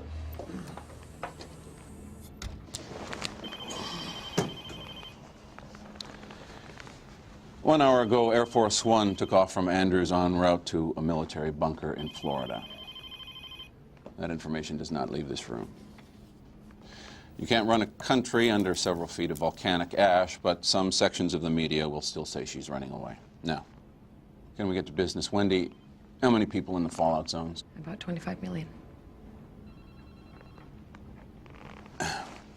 Casualty estimates so far? In the immediate zone, 90%, excluding those that got out early. In Zone 2, we estimate 10% mortality. That's approximately 35,000 people. Zone 3, 5% mortality. That's 122,000 people. Zone 4, 3% mortality, 85,000 people. Zone 5, estimate 1% mortality, 220,000 people. Total estimated deaths for the first week, 462,000. And that's assuming Zone 1 is clear. These are all from the ash? Mainly.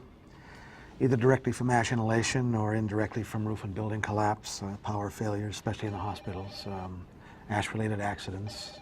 Sir, standard advice to people was that they store enough food and water for only 3 days. Today is day 3. Then what are we going to do? Oh, excuse me? Wendy Rice.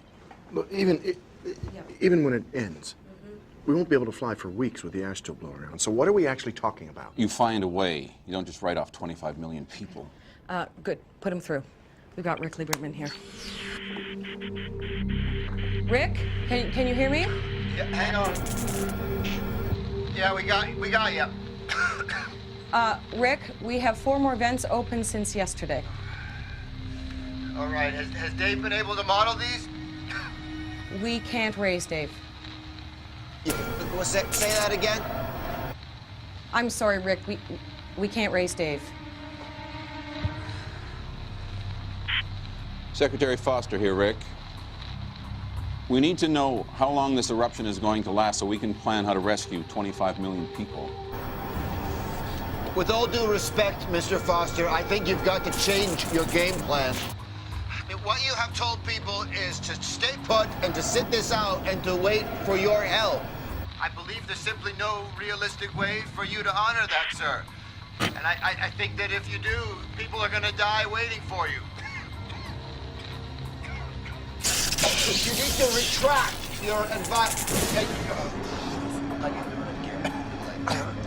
You need to retract your advice. You need to tell them to come to you.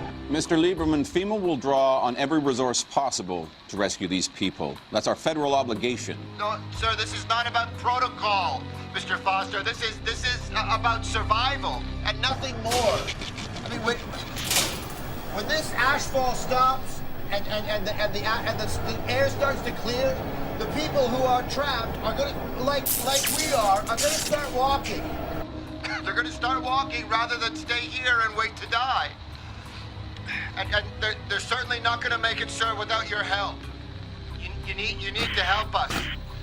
You need to tell us where to walk. We need to have supplies dropped for us along the way. I mean, if we're going to walk for life, then it's up to you guys to help us. He wants people to walk through the ash? I mean, is he crazy?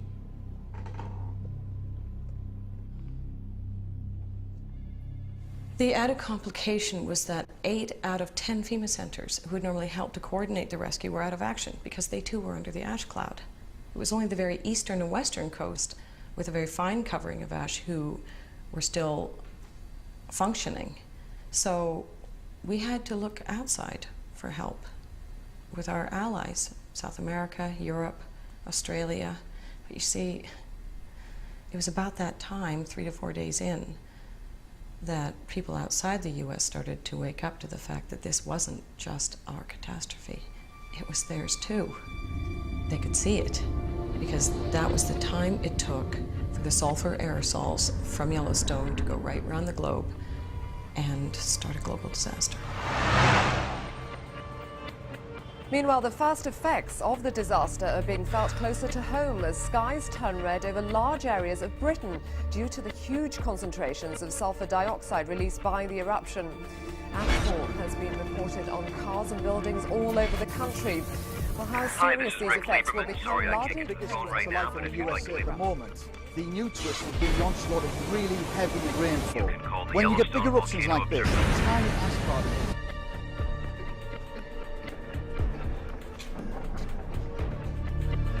act as a nuclei for water droplets, so you get torrential rain. Hundreds of thousands of U.S. citizens.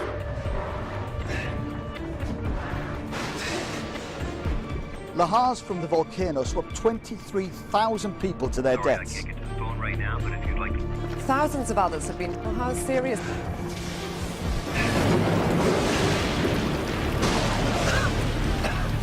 These effects will become largely dependent on how long the eruption continues. As our science correspondent, Bill Copley. Where are you?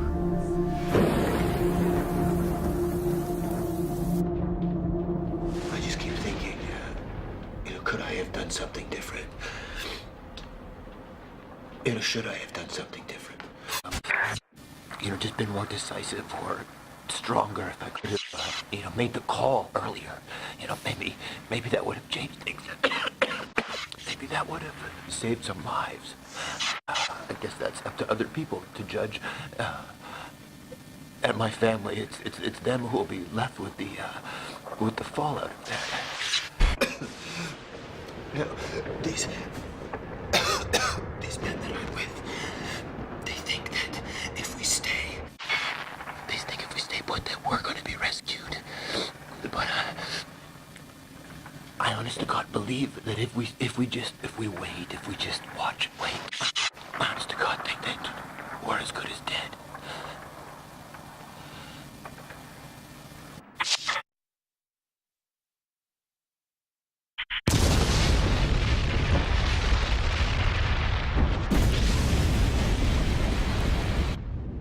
By day 5, over 2,000 cubic kilometres of ash and pumice had been dumped across the United States.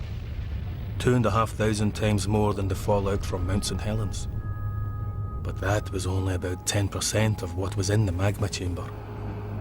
How much more would come out depended on how much more eruptible magma was down there. The country was already on its knees. Thousands of people dead, millions of others homeless. If it didn't stop soon, well, let's just say we were running out of options. We have just received reports that Mexican authorities closed the border 4 hours ago. According to aid workers in the area, 3 million people have now gathered at the Mexican border, many of them without shelter, food, or money. Maggie Chin, KCBZ News. It closed the border? To U.S. citizens, yes. That's totally unacceptable. They're condemning people to death. The Mexicans say they can't cope with the numbers. Well, we're going to have to kick some ass. Well, I think the president might feel that right now is a bad time to invade Mexico, Bob. Can we move on? Yes, sir. All right, our best case scenario is if the eruption stops in 2 days. If that's the case, access to zones 1 and 2 won't be possible until at least 3 to 4 weeks after that. So it's unlikely we'll find any survivors. We can start supply drops into zones 3 through 5 about 2 weeks after the eruption ends if the weather is with us, but it's going to have to be piecemeal, depending on whether the satellite can find clean skies for the aircraft. That's too long. What about Rick's walk to life? We can't advise people to walk through the ash. It's just too dangerous. So we asking people just to sit there and starve to death? There are hundreds of thousands, maybe millions of people stumbling around out there, looking for help.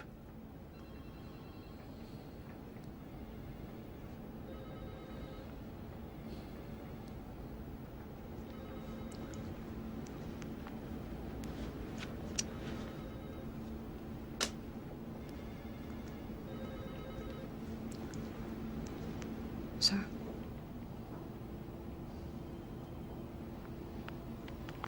All right. We'll go with walk to life. I need to hear a plan out of this room as to how to do that fast.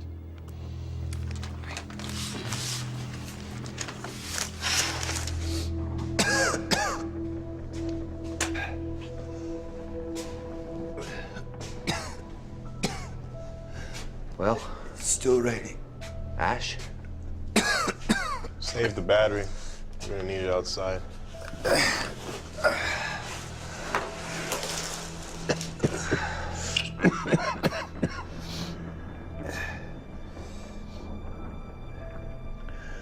Johnson. Yeah. Would the Air Force be looking for you? For me? Yeah, you know. But you've no man behind and all that. That's the Rangers. So the Air Force does leave men behind it? I guess. I should have joined the Rangers. Cheyenne's our best bet. We should head there. FEMA. FEMA knows we're here. They'll send somebody. Kenny, FEMA's got 25 million people to save. By the time they find us, we'll have starved to death. Not if we eat Johnson. Try it, man. Definitely a book in this when we get out. Oh, I don't know.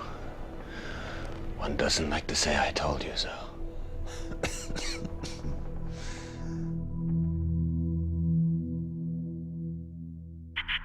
We assumed that when all the vents merged together to form a new caldera, then the pressure would drop and the eruption would stop. That was our thinking.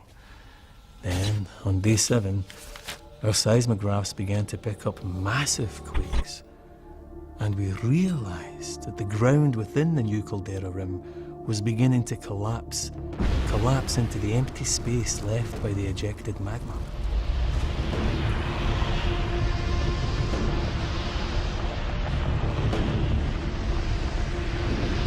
That's all the major drop points. The Pentagon has 45,000 pallets, 800 planes, and 560 choppers ready to go as soon as it's safe to fly. Information leaflets? With the ash jumpers and all the pallets. You need to see this.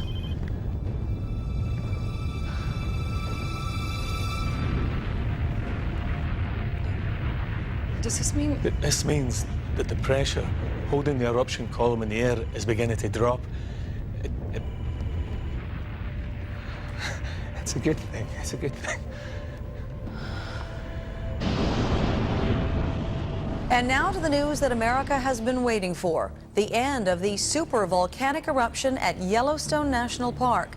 At 9:17 a.m. local time, the eruption column began to collapse. Ocurrida en el Parque Nacional de Yellowstone, Wyoming, Estados Unidos, parece haber llegado a su fin. 这是整个火山爆发当中具有关键性的转折点。 Huge pyroclastic surges, which radiated out over 100 miles from the base of the column, overwhelming the U.S. Air Force drone that's been monitoring the eruption. Across America, the overwhelming task of trying to bring aid to the estimated 29 million people trapped by the ashfall begins. Authorities now admit it'll take weeks, if not months, to reach those trapped closest to the volcano. We're gonna head back toward the interstate and then turn north. Any abandoned vehicles we come across along the way, I think we should stop and check them for water in the washer bottle, food, anything we can use. Okay. Okay. How far? Outskirts of Cheyenne are approximately 25 kilometers. You know, I've got to say, Richard, this has been a crappy book tour so far.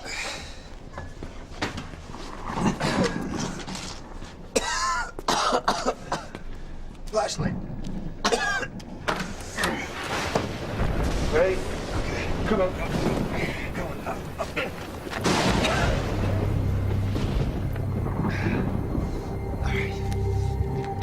All right. You okay?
It used to be BC and AD, before and after Christ.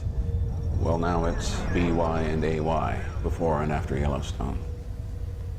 Before and after the world changed out of all recognition. Suddenly, utterly, irrevocably. The global effects were not fully felt until a month or so after the eruption had stopped. Billions of tons of sulfur dioxide ejected by the volcano wrapped their way around the northern hemisphere, cutting down the sunlight. Within weeks, temperatures started to plummet, as much as 20 degrees in some places. Then the aerosols jumped to the equator and started to cool the southern hemisphere. The monsoon failed, adding drought to the bitter cold. Climatologists say it will start getting better in a few years. But let's just say, I don't think I'll live to see another tan.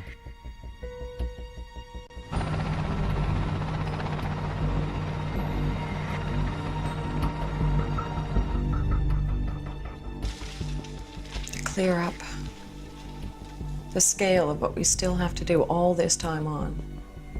80% of the USA covered by ash. 20% rendered unusable or uninhabitable.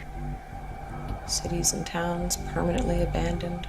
Billings, Cheyenne, Denver, Salt Lake City. I don't know how we've kept going, to be honest. I mean, just the animals. The livestock. Millions dead. Rotted where they fell. And the people.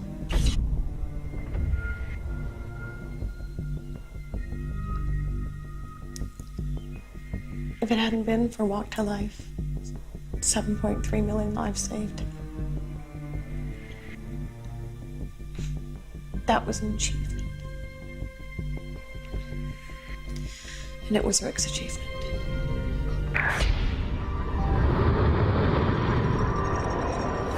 Not knowing was the hardest part. He called from Cheyenne, from the airport, with Ken. And then I didn't hear anything. Until Michael Eldridge called from FEMA to say they were in this bunker place. But safe. But then, when there was no news, I gave up all hope of ever seeing them again.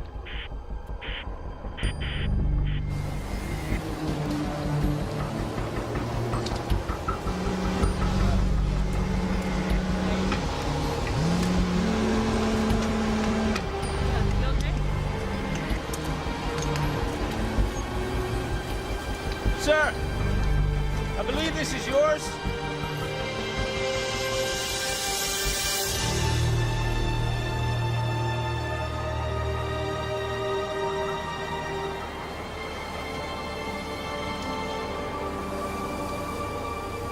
Why did I choose to come back?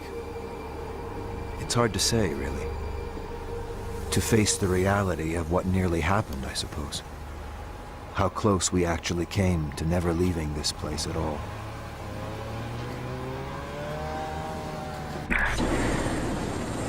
We were picked up in Cheyenne.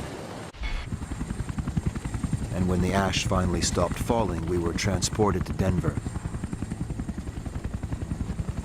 where we waited with thousands of others for our turn to be rescued. It would be 3 months until the transatlantic routes opened up again, and I made it back to my family in England.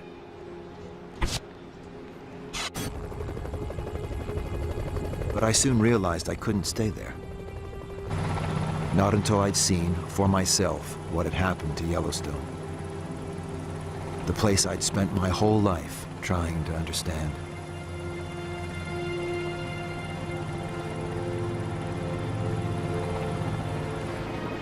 Things will get better. They will, eventually. Nature will recover. The world will recover. This, after all, is not only how life ends, it's also how life begins.